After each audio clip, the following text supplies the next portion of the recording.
Hello friends, in our last class we have discussed the type of supply, from where we learned taxable supply क्या है, exempt supply क्या है, non taxable supply क्या है.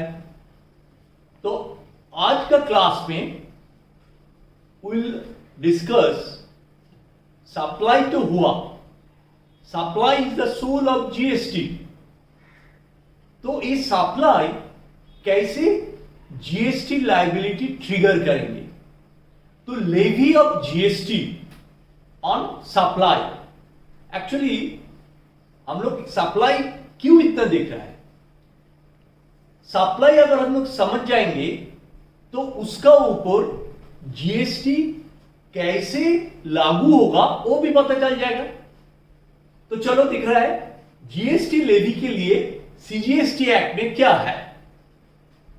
The levy and collection is given in section 9 of CGST Act. It says that there shall be levy a tax called the Central Goods and Service Tax, which is called CGST tax, on intrastate supplies. So what is interstate supply? That we need to understand, but not in this class. वो next video में will discuss.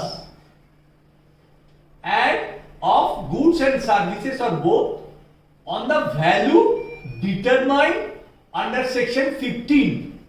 सो ये जो tax, ये tax levy होगा on the value, and value कैसे determine होगा as per section 15 of CGST act. वो भी हम लोग नेक्स्ट वीडियो में डिस्कस करेंगे. नाउ वो वैल्यू का ऊपर at such rates as may be notified by the government on the recommendation of the councils. Now value हुआ, जीएसटी सीजीएसटी हुआ, तो रेट कैसे हम लोग निर्णय करेंगे. रेट के लिए क्या हुआ, गवर्नमेंट नोटिफाई कर रहा है.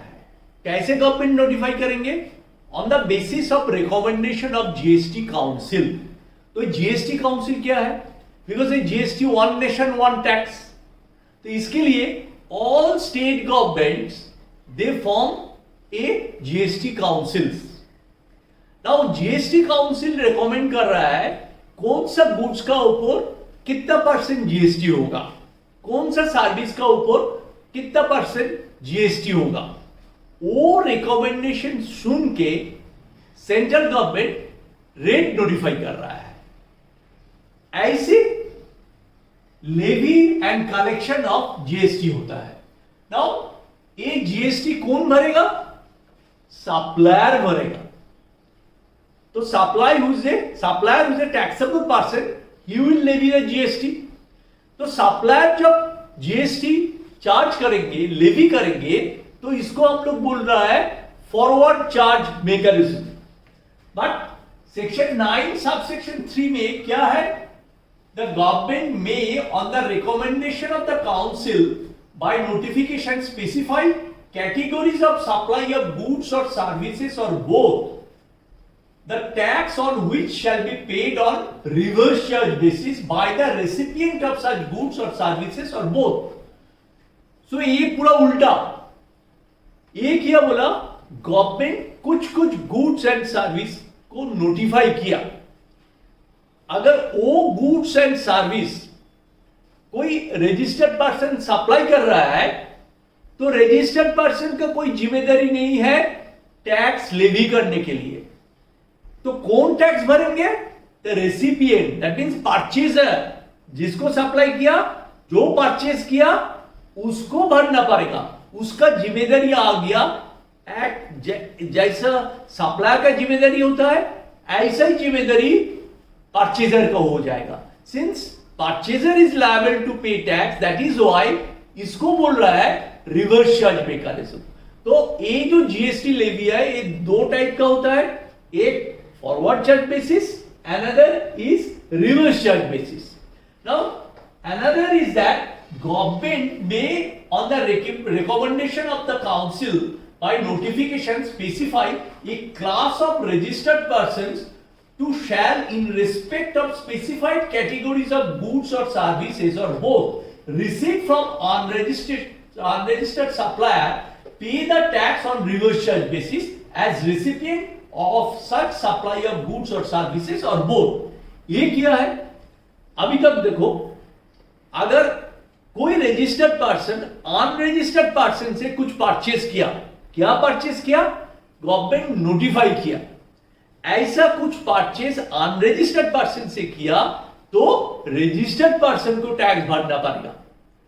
सो 9(3) में देखा, इसमें रजिस्टर्ड पर्सन सप्लाई कर रहा है एंड रजिस्टर्ड पर्सन परचेस कर रहा है, एंड 9(4) में देखा अनरजिस्टर्ड पर्सन सप्लाई कर रहा है और रजिस्टर्ड पर्सन टैक्स भर रहा है अंडर रिवर्स चार्ज बेसिस पे. बट वो कौन सा गुड्स एंड सर्विस होगा? जो गवर्नमेंट नोटिफाई करेगा. तो that is the levy and collection of taxes. Now who is liable for registration? That is, every supplier shall be liable to be registered under this act in the state or union territory other than special category states from where he makes a taxable supply of goods or services or both if his aggregate turnover in the financial year exceeds 20 lakhs. Provided also that the government may at the request of a state and recommendation of the council enhance the aggregate turnover from 20 lakhs to 40 lakhs up to 40 lakhs in case of supplier who is engaged exclusively in the supply of goods. Now अभी सवाल आ रहा है, जो कौन supply करेंगे, कौन registration लेंगे, आप कहां रजिस्ट्रेशन लेंगे? बिकॉज ये जीएसटी पैन इंडिया में लागू है. कौन सा स्टेट में रजिस्ट्रेशन लेना जरूरी है? जो स्टेट से आप सप्लाई किया वही स्टेट में ही आपको रजिस्ट्रेशन लेना जरूरी है. तो कब मेरा जरूरत आएंगे? जब मेरा एग्रीगेट टर्नओवर, ये बहुत इंपॉर्टेंट एस्पेक्ट है, एग्रीगेट टर्नओवर. एग्रीगेट टर्नओवर क्या है? Will see later on. अगर एग्रीगेट टर्नओवर 20 लाख कोई स्टेट में अगर मैं खाली गुड सप्लाई कर रहा है तो 40 लाख, वो स्टेट नोटिफाई करेंगे. वो क्रॉस हो गया, that is the threshold limit, तो मेरे को जीएसटी में रजिस्ट्रेशन लेना ही पड़ेगा. तो ये वाला हम लोग को ध्यान में रखना पड़ेगा. जो टैक्सेबल पर्सन, अगर मैं जो टैक्सेबल सप्लाई करेंगे जो स्टेट में, वही स्टेट में मेरे को रजिस्ट्रेशन लेना पड़ेगा. अगर मेरा सप्लाई का वैल्यू 20 लाख से ज्यादा है और if I am exclusively goods बेच रहा है तो वो स्टेट अगर नोटिफाई किया तो 40 लाख. एक बार क्रॉस हो गया तो मेरे को रजिस्ट्रेशन लेना पड़ेगा. तो एग्रीगेट टर्नओवर क्या होता है? ये बहुत इंपॉर्टेंट चीज. Aggregate turnover is defined in section 2 subsection 6. Aggregate turnover is that aggregate turnover means aggregate value of all taxable supplies, exempt supplies, export or and interstate supplies of a persons having the same permanent account number to be computed on all India basis, but exclude CGST, SGST, UGST and IGST and cess. ये क्या होता है? तो aggregate turnover जब मैं लेंगे तो उसमें मेरे को टैक्सेबल सप्लाई भी लेना पड़ेगा, एग्जेम्प्ट सप्लाई भी लेना पड़ेगा, एक्सपोर्ट भी लेना पड़ेगा, एंड खाली जो स्टेट में मैं रजिस्ट्रेशन ले रहा है वो स्टेट नहीं है, पूरा इंडिया में मैं जितना सप्लाई किया, बिकॉज मेरा एक ही पैन नंबर है, वो पैन नंबर में अगेंस्ट में मैं जितना सप्लाई किया सब इकट्ठा करके मेरे को देखना पड़ेगा. जो वो 20 लाख क्रॉस हुआ ना 40 लाख क्रॉस हुआ, if it is only goods, तब मेरे को रजिस्ट्रेशन का लायबिलिटी आ जाएगा. सो ये जो है the person who is liable to registration and who are not liable to registration, that is given in section 23. The person, the following person not liable to registration. And any person engaged exclusively in business of supplying goods and services or both, that is not liable to tax or wholly exempt from tax, or agriculturist, right? तो क्या हुआ, जो exempt खाली exempt के supply दे रहा है उसको registration के लेने का कोई जरूरत नहीं है, जो एग्रीकल्चरिस्ट है उसको रजिस्ट्रेशन के लिए कोई जरूरत नहीं, और गवर्नमेंट कैन नोटिफाई जिसको रजिस्ट्रेशन लेना जरूरी है. And there is another compulsory registration is there which is under section 24. इसमें क्या है, 24 बोला इरेस्पेक्टिव ऑफ आपका सप्लाई. पहले हम लोग देखा ये 20 लाख और 40 लाख क्रॉस करने से ही होगा.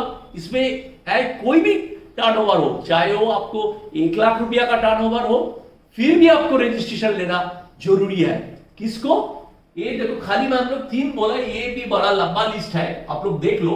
जैसे कैजुअल टैक्सेबल पर्सन, कौन कैजुअल टैक्सेबल पर्सन है वो हम लोग नेक्स्ट क्लास में डिस्कस करेंगे. और क्या है, person who are required to pay tax under reversal. So RCM में जिसको टैक्स भरना पड़ेगा उसको भी कंपल्सरी रजिस्ट्रेशन लेना पड़ेगा, चाहे वो 10,000 रुपया टर्नओवर होगा, फिर भी जीएसटी का उसको रजिस्ट्रेशन चाहिए. And a person making any interstate taxable supply. So अगर इंटरस्टेट एक स्टेट से दूसरा स्टेट में सप्लाई किया तो भी आपको कंपल्सरी रजिस्ट्रेशन आ जाएगा. Now who is taxable person, that is given in section 2 subsection 107.